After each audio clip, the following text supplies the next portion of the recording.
कुछ कुछ बतियाइले सखी घूंघटा उठाइले सखी कुछ कुछ बतियाइले सखी लाज से हो गई लाले हो लाले छतिया से जब लगा गईने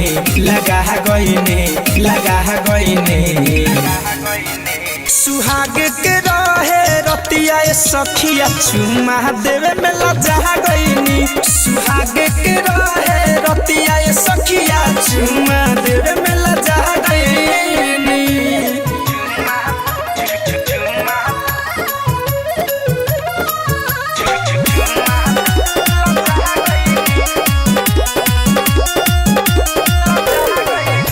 बोलले हंस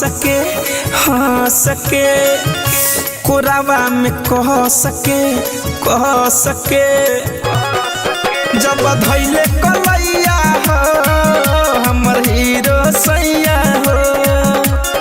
हमहु जाके सुनए सखी सिनावा में जब समा गईने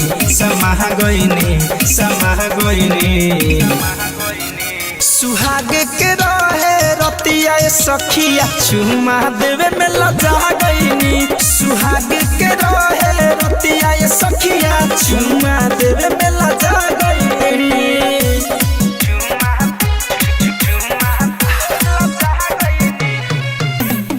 चाहत रिकॉर्डिंग स्टूडियो दिल्ली।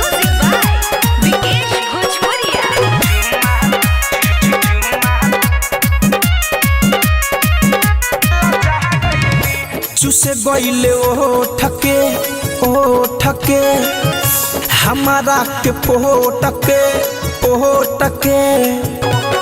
हतुर के ऊपर लंगिया हो दर देले अलंगिया हो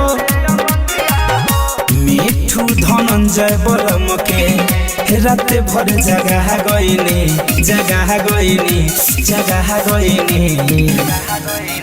सुहाग के रहे रतिया सखिया चुमा देवे में लजा गईनी सुहाग के रहे रतिया सखिया चुमा देवे में लजा गईनी। चाहत रिकॉर्डिंग स्टूडियो दिल्ली।